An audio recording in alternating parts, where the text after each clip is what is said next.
Firman Tuhan hari ke-214, 2 Agustus tahun 2025, Kitab Yesaya pasal 44 ayat 21, perikop, Tuhan Pencipta dan Penyelamat. Semoga hari ini lebih baik dari hari yang kemarin. Firman Tuhan pada hari ini, di hari yang ke-214, tanggal 2 Agustus tahun 2025, diambil dari kitab Nabi Yesaya pasal 44 ayat 21.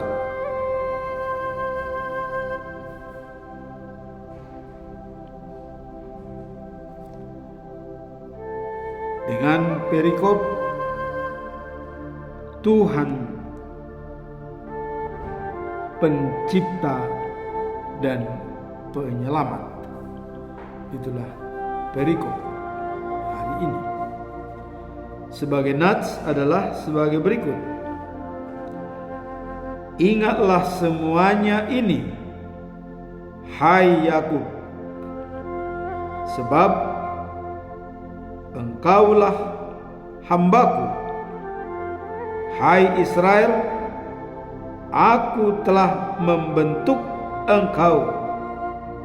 Engkau adalah hambaku. Hai Israel, engkau tidak kulupakan. Itulah nats pada bulan ini, tanggal 2 Agustus 2025. Sebagai pedoman kita selama bulan Agustus, dengan topik adalah hidup baru adalah hidup yang merdeka dari perbuatan dosa dan takut akan Tuhan. Jadi merdeka dari perbuatan dosa dan takut akan Tuhan dijabarkan dalam Kolose pasal 3 ayat 9 sampai dengan 10, dengan intinya adalah jangan berdusta, jujur dan berbuat baik. Jalankan karakter Kristus, karena kita diciptakan sesuai dengan gambarnya Allah. Jadi kita menjalankan karakter Kristus atau karakter Allah karena kita diciptakan sesuai dengan gambarnya. Bagaimana kalau kita diciptakan sesuai dengan gambarnya? Maka katakan, jadilah garam dan terang dunia. Itulah, kalau mau sesuai dengan gambarnya kita diciptakan. Dalam Matius pasal 5 ayat 13 sampai dengan 14. Jadilah garam dan terang dunia. Bagaimana fungsi garam kalau kita dalam kehidupan sehari-hari? Garam berfungsi sebagai membuat rasa. Kalau tidak pakai garam, sayuran hampa, kurang baik dan kurang enak.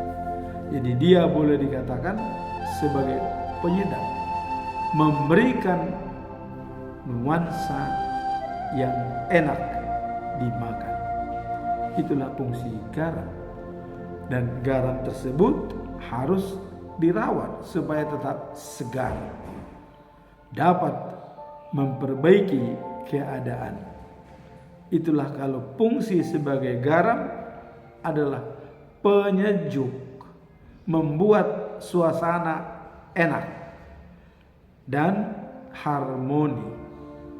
Itulah fungsi garam. Dan kalau fungsi arti hakiki adalah sebagai pengawet garam bisa sebagai pengawet. Seperti ikan bisa diawetkan dengan garam supaya dia bisa menjadi ikan asin. Berubah fungsi dari ikan tawar menjadi ikan asin. Jadi fungsi garam sangat jelas adalah untuk mewarnai dan membuat sedap makanan supaya enak dimakan.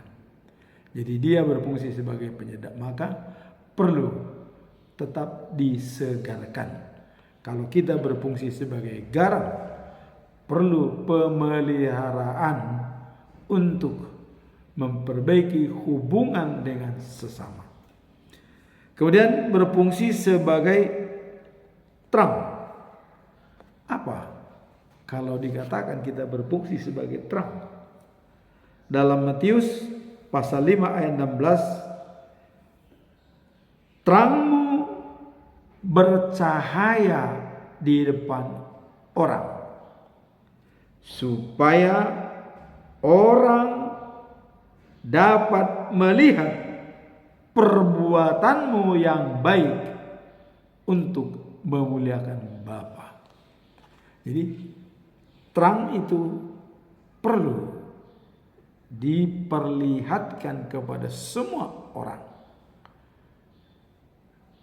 Kalau kita lihat, Yesus mengatakan, "Akulah terang dunia.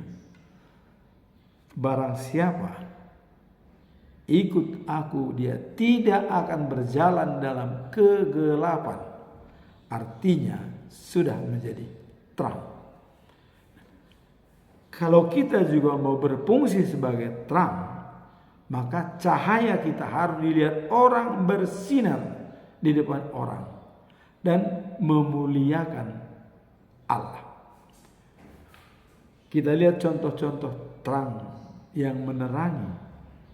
Lilin, dia menyala, berkorban untuk orang lain, untuk suasana. Dia dibakar dan bercahaya dan habis untuk memberikan cahaya. Apakah kita bisa berkorban untuk kebaikan orang? Disinilah nilai-nilai yang kita miliki itu bisa menjadi baik bagi komunitas kita tetap bersinar. Inilah yang kita lihat pedoman kita selama bulan Agustus. Transformasi spiritual ya dalam kehidupan untuk merdeka dari perbuatan-perbuatan dosa. Kita terbebas karena kita sudah menjadi sesuai dengan gambar Allah. Maka kita pun harus menjalankan karakter Allah, yaitu kasih.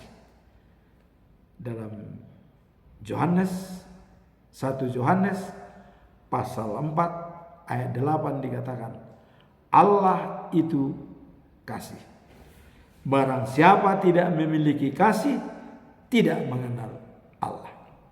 Jadi jelas kita menjalankan karakter Allah kalau kita sudah menjadi hidup baru dan merdeka dari segala perbuatan-perbuatan dosa. Itulah pedoman kita selama bulan Agustus.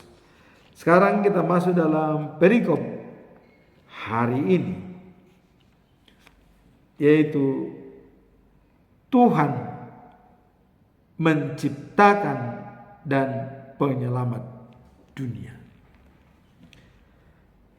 Apa latar belakang daripada ayat pasal Yesaya pasal 44 ayat 21? Mari kita lihat sini.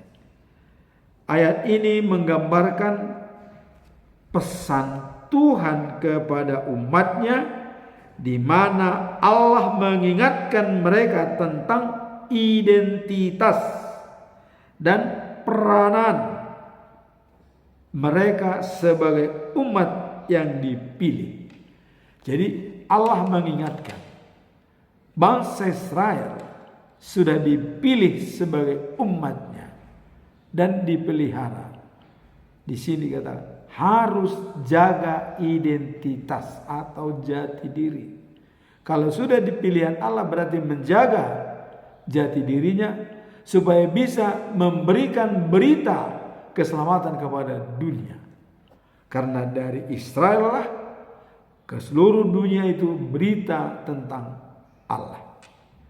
Maka diingatkan oleh Tuhan bangsa Israel supaya jaga identitasmu.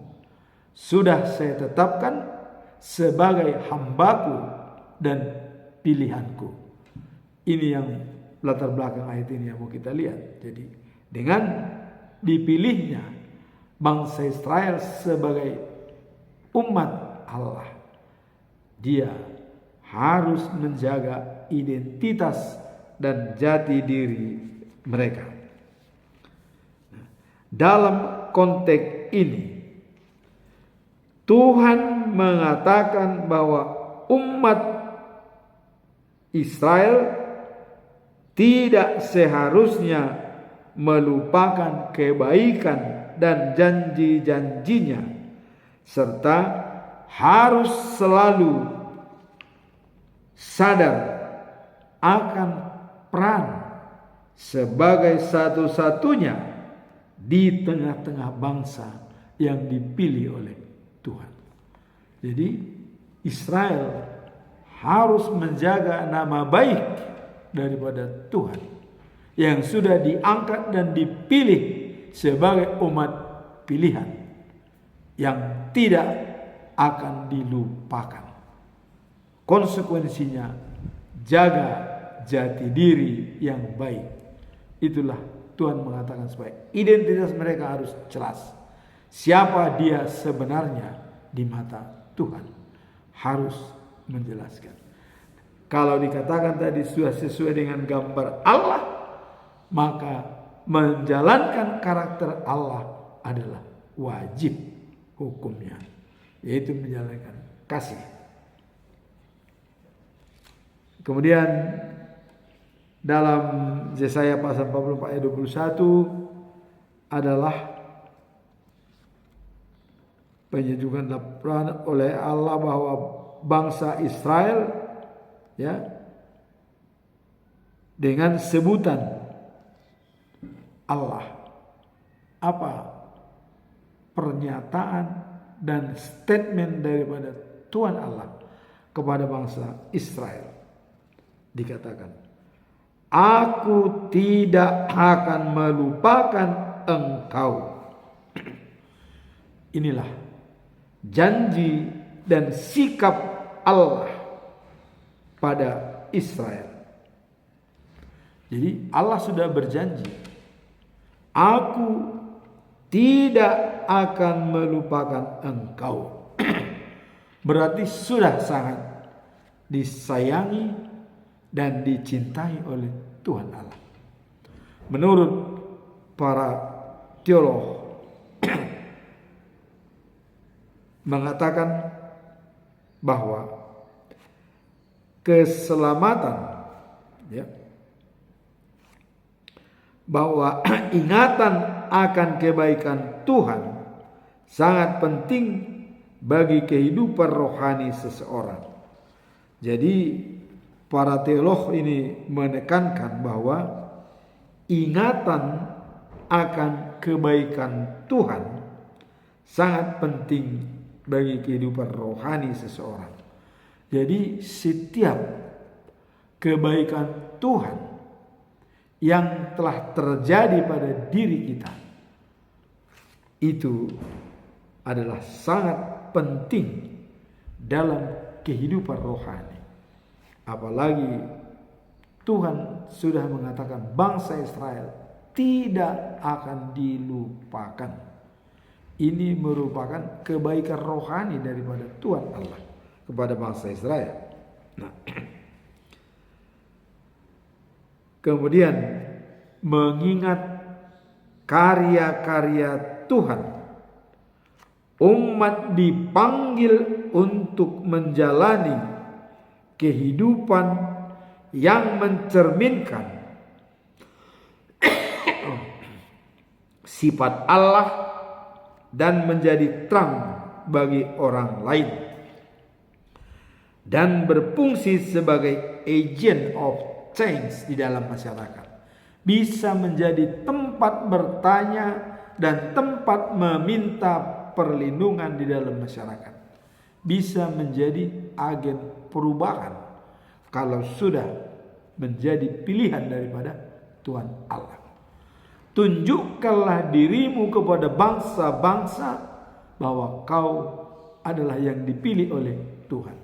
Tentu harus berbuat yang terbaik bagi semua orang.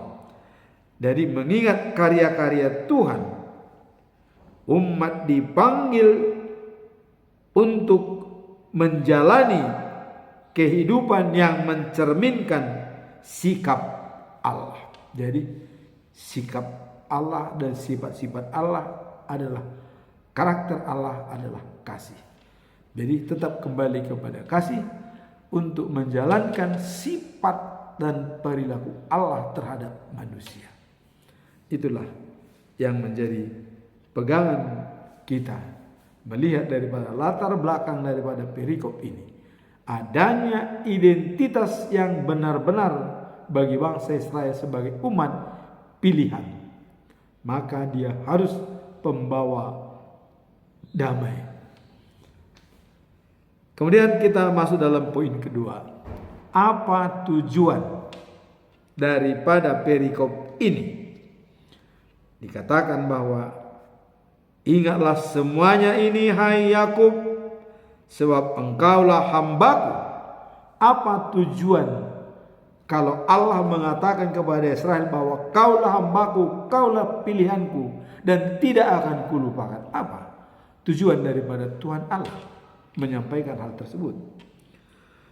Tujuan utama adalah untuk mengingatkan umat Israel mengenai identitas mereka sebagai hamba-hamba Tuhan, dan pentingnya untuk tetap ingat akan penyertaannya dalam hidup mereka. Jadi jangan sampai Israel melupakan penyertaan Tuhan terhadap mereka. Kita lihat mulai dari Mesir sampai ke Gunung Sinai, sampai ke tanah Kanaan, sampai di Yerusalem, Allah membawa mereka untuk melindungi mereka. Kalau siang Allah dengan tiang awan tetap sejuk, tidak ada rumah. Kalau pada malam hari tidak ada listrik, tidak ada penerangan, tapi dia dengan tiang api. Itulah penyertaan Allah. Jadi karya-karya Allah kepada umat Israel harus diingat. Berjalan dengan sejuk pada siang hari dan berjalan dengan terang pada malam hari tanpa penerangan listrik. Coba berjalan selama 40 tahun. Berjalan dalam terang terik matahari dan juga dalam kegelapan, tapi tidak pernah mereka tersesat. Itulah yang dikatakan ingat karya-karya Allah kepada bangsa Israel. Tidak ada penerangan listrik, tapi mereka bisa berjalan pada malam hari karena Allah datang dengan tiang api menerangi seluruh jalan mereka kemana mereka pergi. Pada saat terik matahari ada tiang awan sebagai menutupi mereka semua supaya bisa berjalan dengan baik. Bukan main. Itulah dikatakan ingat karya-karya Allah. Jadi dikatakan bahwa harus selalu mengingat karya-karya Allah yang sangat dahsyat itu. Jadi Allah tidak akan melupakan umatnya yang telah dipilih dan dipanggil untuk melayaninya. Nah, jadi kemudian Yesaya di sini mengingatkan ya, supaya apa? Hubungan antara Israel dengan Tuhan tidak terputus ya, dan sebagai umat pilihan. Itu yang menentukan. Tujuannya adalah jangan sampai terputus bangsa Israel dengan Tuhan, karena mereka sudah menjadi umat pilihan dan Allah berjanji untuk tidak melupakan mereka sampai kapanpun. Jadi kalau terjadi, kita lihat peperangan saat ini, kita melihat Israel itu negara kecil. Kalau seandainya semua yang lain bersatu, mungkin bisa dibom selesai, tidak ada artinya. Tapi ingat, dia adalah pilihan Tuhan. Tuhan tidak akan melupakan bangsa Israel. Maka kita semua harus sadar mengenai hal ini. Dan ini Alkitab yang menyatakan bahwa Israel itu adalah pilihan Tuhan, dan Tuhan tidak akan melupakannya siapapun yang akan menentang dia. Ini berdasarkan Alkitab, karena dia adalah pilihan. Sepanjang Israel tetap tunduk kepada Tuhan dan mengingat karya-karyanya selama pembuangan di Babel dan selama perjalanan dari Mesir ke tanah Kanaan, itu semua adalah karya-karya besar Tuhan. Itu yang harus dicatat. Nah, kemudian dalam konteks lebih luas dikatakan Yesaya berfungsi sebagai pengingat. Jadi Yesaya ini adalah sebagai pengingat akan kasih dan kebaikannya, sehingga kita dapat hidup sebagai saksi yang hidup bagi orang lain. Jadi dalam konteks ini lebih lanjut dikatakan bahwa Yesaya berfungsi sebagai pengingat akan kasih, ya, dan kebaikannya.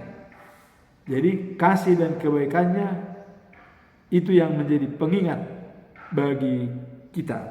Nah, sehingga kita dapat saksi hidup sebagai saksi yang hidup bagi orang lain. Jadi artinya kita sudah bisa menjadi saksi hidup, terutama para nabi dan para rasul yang masih berhubungan langsung dengan Tuhan. Dan kita pun mengikuti pesan para nabi dan juga para rasul yang bersama-sama dengan Yesus pada waktu itu. Para nabi berhubungan langsung dengan Tuhan Allah, berbicara langsung. Inilah katanya kita bisa menjadi saksi hidup untuk mendengarkan firman Tuhan. Itulah tujuan utama daripada perikop ini. Kita bisa menjadi saksi dalam hal masalah tersebut setelah kita mendapatkan pelajaran-pelajaran dari para nabi dan para rasul. Sekarang apa pesan moral daripada perikop ini? Setelah kita tadi melihat pesan, tujuan utama adalah untuk mengingatkan umat Israel mengenai identitas mereka sebagai hambanya, supaya dipertahankan jati dirinya yang sudah dipilih oleh Tuhan Allah. Sekarang apa pesan moral daripada perikop ini? Pesan moralnya adalah pentingnya mengingat identitas kita sebagai umat Allah dan tidak melupakan karyanya di dalam hidup kita. Ini kembali pesan moralnya kepada kita. Pentingnya, ya, mengingat identitas kita sebagai umat Allah. Sejak kapan kita menjadi umat Allah? Dan apa dasarnya kita diakui sebagai umat Allah? Mari kita setback ke belakang. Dalam Yeremia pasal 31 ayat 33 dikatakan begini. Perjanjian Allah kepada bangsa Israel. Perjanjian baru dibuatkan kepada bangsa Israel. Apa perjanjiannya? Inilah bunyi perjanjiannya. Yeremia pasal 31 ayat 33 mengatakan begini. Hukum-hukumku akan kutaruh dalam batin mereka, dan kutulis dalam hatinya, supaya aku menjadi Allah mereka dan mereka menjadi umatku. Jadi adanya hubungan yang baik antara Tuhan Allah dengan manusia, maka hukum-hukumnya ditaruh dalam batin kita dan ditulis dalam hati kita. Sejak kapan hukum-hukum Tuhan itu ditulis dalam hati kita dan ditaruh dalam batin kita? Sejak kapan? Pada saat kita dibaptis dalam nama Allah Bapa sebagai sumber kehidupan, dalam nama Yesus Kristus sebagai juru selamat, juru damai, dalam nama Roh Kudus sebagai pembimbing atau merawat iman kita dalam saat menantikan kedatangan Yesus yang kedua kalinya. Pada saat itulah hukum-hukumnya itu ditaruh dalam batin kita, ditulis dalam hati kita, dan kita layak menjadi pewaris kerajaan surga. Itu pertama. Yang kedua, kapan ditulis oleh Tuhan Allah dalam hati kita? Pada saat kita pendewasaan iman, atau dalam bahasa Batak dikatakan maka tindakon hapor seaun sidi. Kita melihat ada ayat tertentu yang diberikan oleh Tuhan untuk pegangan kita masing-masing. Dan sebagai contoh, ayat yang saya terima pada waktu sidi tahun 69 bulan Agustus dikatakan, akulah Tuhan Allahmu yang mengajarkan kepadamu yang berguna dan membimbing kamu di jalan yang kamu tempuh. Jelas, tidak ada Allah lain. Dialah yang menjadi Allah kita, yang memberikan pengajaran yang terbaik bagi kita dan membimbing kita di setiap jalan kita. Itulah yang ditaruh dalam batin kita, ditulis dalam hati kita. Dan oleh siapa itu? Perwakilan daripada itu hambanya para imam, para pendeta waktu itu menyampaikan di depan jemaat, di depan semua majelis. Dan ada kata-kata lagi dikatakan bahwa saya berjumah ora sira samate dungilehenuk kumato tupal hanguluan. Artinya, baik-baiklah kau sampai kau menghembuskan napas terakhir dan akan diberikan mahkota kehidupan. Itu. Kemudian dikatakan parangehon ma hata naginuruhomi ai ido hanguluan. Artinya, renungkanlah firman Tuhan yang kau pelajari itu dan yang sudah dipatrikan padamu, itulah kehidupan. Jadi pada saat itulah firman Tuhan dimateraikan dalam diri kita, dan itulah janji Tuhan bahwa kita sebagai umatnya, Dia sebagai Allah kita. Itulah yang benar-benar merupakan pesan moral tadi, bahwa semua umat manusia pentingnya mengingat identitas kita sebagai umat Allah. Telah dipatrikan ayat pada kita sudah sebagai umat Allah. Identitas kita, jati diri kita sudah sebagai umat Allah. Dan ada lagi syarat menjadi umat Allah. Apa? Dalam Injil Matius pasal 5 ayat 9 dikatakan, berbahagialah orang yang membawa damai, karena dia menjadi anak-anak Allah. Jadi barang siapa yang membawa damai, dia adalah anak-anak Allah. Jadi otomatis siapapun yang membawa damai, dia adalah anak-anak Allah. Tapi siapapun yang membawa keributan atau kerusakan, dia adalah musuh daripada Allah. Jelas. Dalam hidup ini jelas apa yang harus kita lakukan. Inilah pesan moral daripada perikop ini.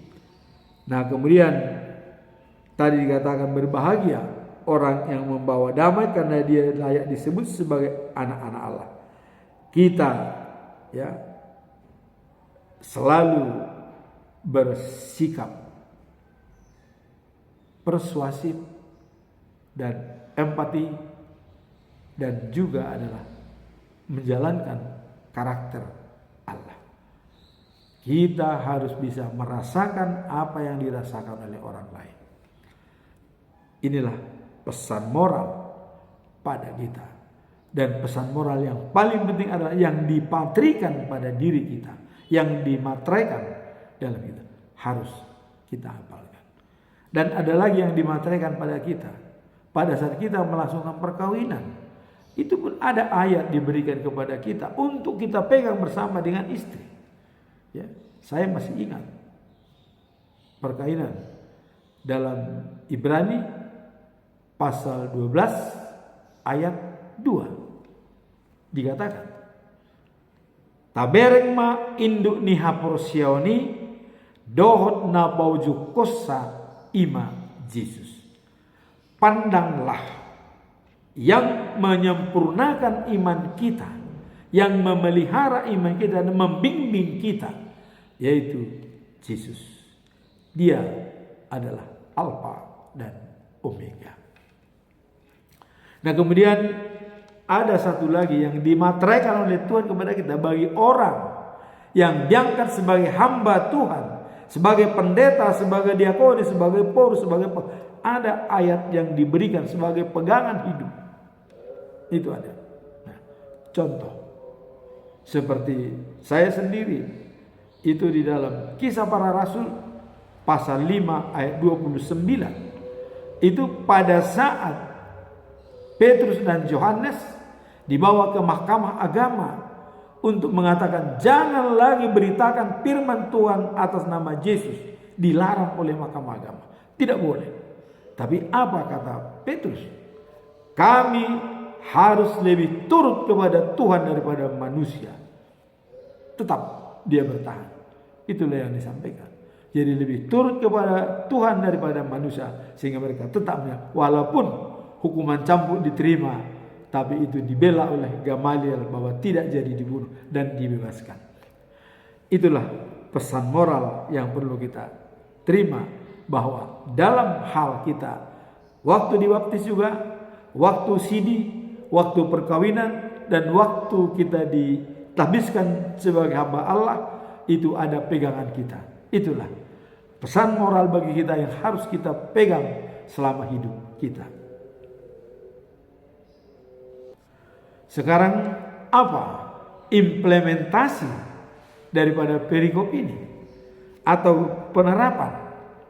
Kita lihat di sini bahwa implementasi daripada ayat ini adalah mengingatkan kita untuk selalu mengenang kasih dan karya Allah dalam hidup kita sebagai umatnya. Tadi kita sudah sebagai umatnya, maka wajib hukumnya kita mengingat karya-karya Tuhan pada diri kita. Saya sudah umur 72 tahun. Sudah banyak pahit getirnya, suka duka dan yang saya terima dari Tuhan Allah. Itu adalah merupakan pegangan saya untuk dapat menjalankan tugas lebih baik lagi. Pasti lebih banyak kebaikan. Siapa bisa meramalkan saya bisa dari kampung, bisa merantau ke perantauan ini dan bisa eksis? Tidak bisa kita bayangkan dan bukan kebetulan. Itulah berkat Tuhan yang memberikan kepada kita. Kalau kita ingat karya-karya Tuhan kepada diri kita, kita sangat banyak menerimanya. Maka itulah sebagai soko guru bagi kita untuk kita pedomani dalam kehidupan sehari-hari. Nah, dengan mengingat ya identitas kita sebagai hamba Tuhan, jadi kita sudah diaku tadi umatnya dan hamba Tuhan, kita dibimbing untuk tidak melupakan kehadiran dan penyertaannya dalam setiap aspek kehidupan, meskipun dalam keadaan menghadapi tantangan. Jadi untuk tetap ingat pada Tuhan, Jangan pernah meninggalkan Tuhan. Apapun tantangan yang kita hadapi, Dia selalu bersama dengan kita. Karena Tuhan tidak pernah meninggalkan kita sepanjang kita tetap bersama dengan Dia. Nah, kemudian dalam salah satu cara untuk mengimplementasikan identitas tersebut adalah ajaran dalam Alkitab, dalam Kolose pasal 3 ayat 20 sampai 23 sampai 24 dikatakan, ya, dalam Kolose pasal 3 ayat 23 sampai 24 ini salah satu cara untuk mengimplementasikan dalam kehidupan kita sehari-hari. Bagaimana dikatakan? Demikian. Apapun juga yang kamu perbuat, apapun yang kamu perbuat, perbuatlah dengan segenap hatimu seperti untuk Tuhan dan bukan untuk manusia. Dijabarkan dalam 1 Korintus pasal 15 ayat 58. Setia melayani Tuhan dan hidup sesuai dengan kehendaknya. Jadi setia melayani Tuhan dan hidup sesuai kehendaknya. Jadi dikatakan dalam 1 Korintus pasal 15 ayat 58, berdirilah tegak, jangan goyah, giatlah bekerja untuk Tuhan dan bersekutulah dengan Tuhan. Jerih payahmu tidak sia-sia.